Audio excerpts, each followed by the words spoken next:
mana dalam seleksi benih padi itu ada sedikit menyerempet dengan materi yang akan dibahas pada kesempatan kali ini, yaitu tentang PGPR. Nah, tujuannya kita sepakati bersama-sama ya, bahwasanya tujuan dari materi ini teman-teman biar tahu, pada dasarnya biar tahu apa sih PGPR. Kan tadi di dalam dan dijelaskan Mas Saka, ada yang sebelumnya dan sudah tahu belum PGPR itu apa? Belum. Mas Saka tadi Tahu nggak? mungkin bisa dijelaskan sedikit. PGPR merupakan promosi gliobacteria. Jadi itu semacam model hayati yang digunakan untuk mengurangi penyakit pada tanaman. Oke. Nah itu ya teman-teman, sebuah salah satu contoh agen hayati yang bisa kita buat untuk mengurangi dampak-dampak dari sebuah tanaman.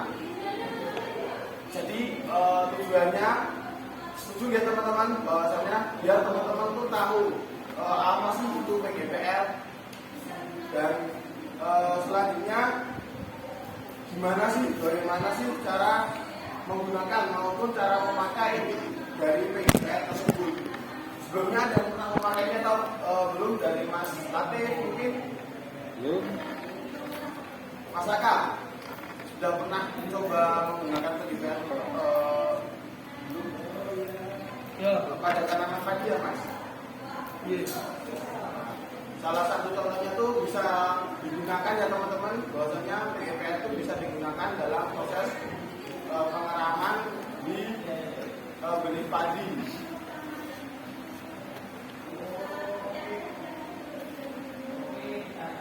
Nah, untuk yang belum tahu tadi ya teman-teman, sebenarnya apa sih itu PGPR?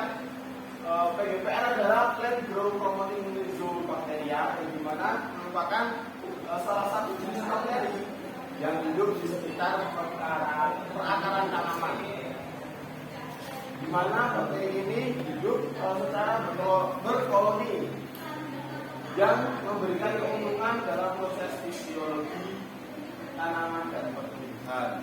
Kan tadi sudah dijelaskan sama Mas Saka bahwasanya dengan pengaplikasian PGPR di dalam padi itu dapat mengurangi resiko-resiko terkait benih itu akan terserang penyakit dan lain-lainnya. Seperti yang di sini, bahwasanya PGPR itu dapat meningkatkan pertumbuhan tanaman secara tidak langsung maupun tak langsung. Nah, nih karena tadi saya lihat Mas Latif kayaknya ngantuk ya, mungkin kita bisa berdiri sebentar. Yuk berdiri bentar yuk. Kita coba pegangin dulu biar kita semua nggak ngantuk lagi. Nah, oke ya. Untuk sebelum ini masuk lagi ya, kita peregangan terlebih dahulu biar teman-teman bisa fokus lagi, bisa refreshing lagi. Mungkin permainannya singkat saja. Jadi nanti ketika ada aba-aba konsentrasi, teman-teman melakukan gerakan 1, 2, 3, 4, 5, 6, 7, 8. Saya ulangi ya.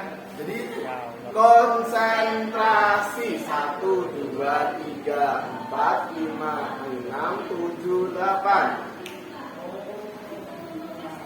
Yuk diulangi lagi ya, coba ya.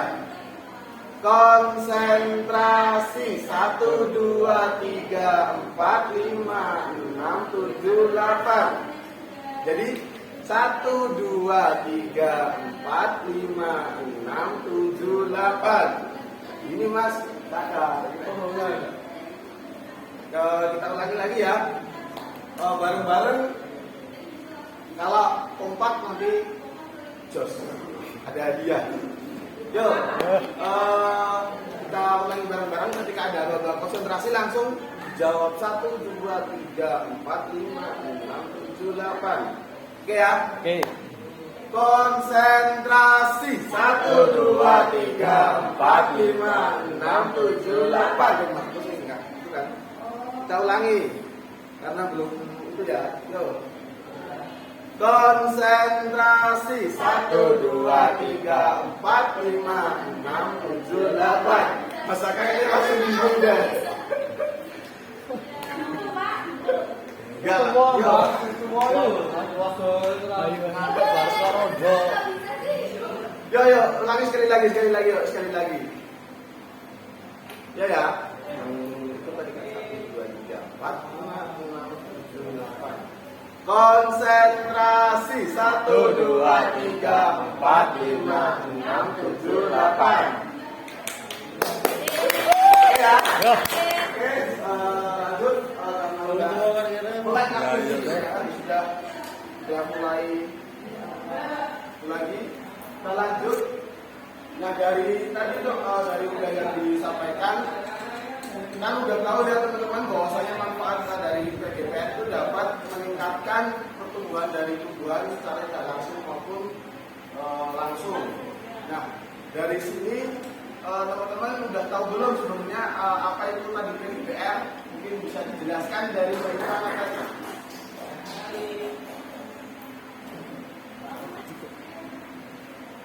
Bakteri yang merakam, yang itu mas, saya setahunnya itu ya waktu semester 1 yang kita praktek di kunjungan itu menggunakan akar di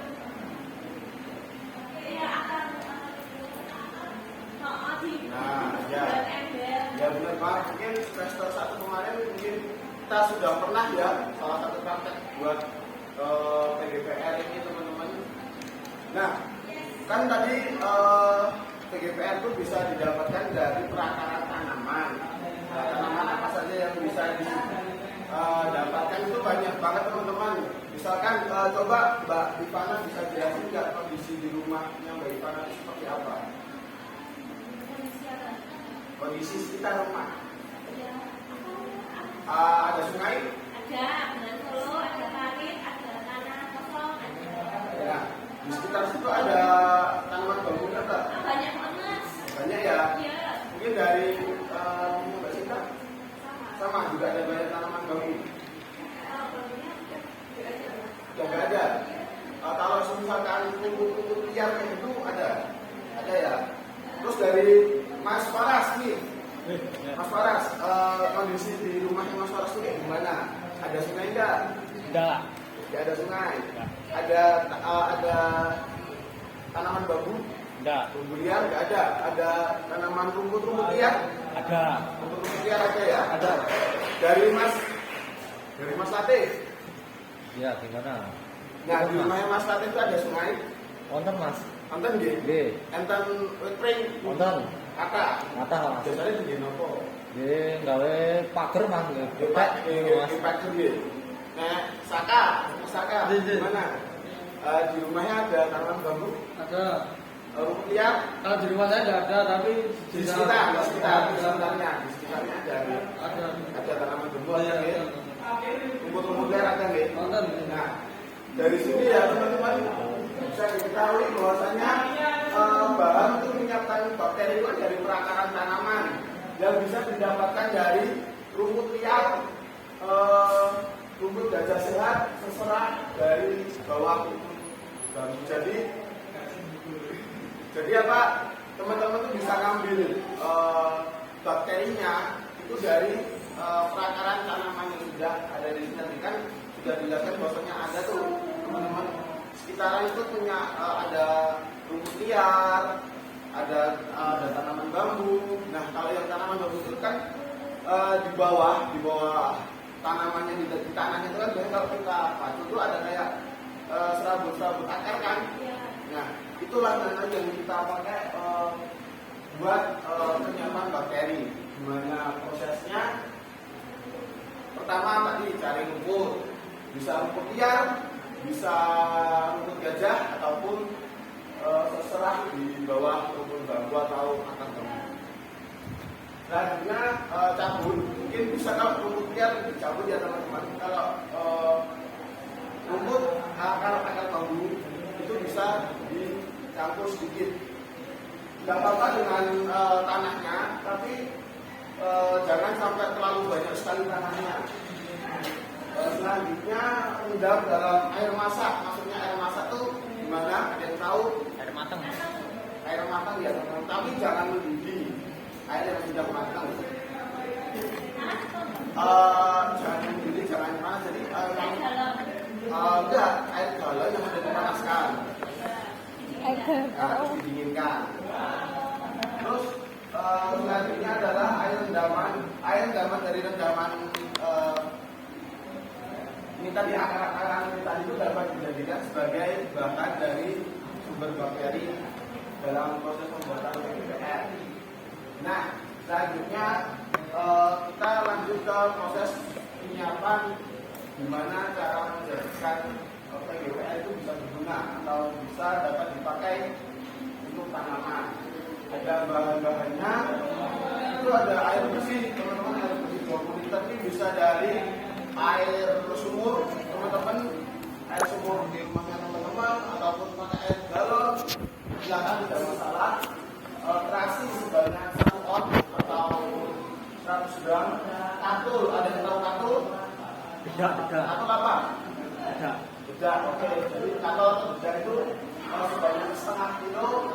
Atau misalkan teman-teman nggak punya katul ya teman-teman, kan teman-teman biasanya sehari-hari makan nasi. Nah, jadi air cucian beras itu tadi jangan dibuang, bisa digunakan sebagai bahan dari proses pembuatan ini.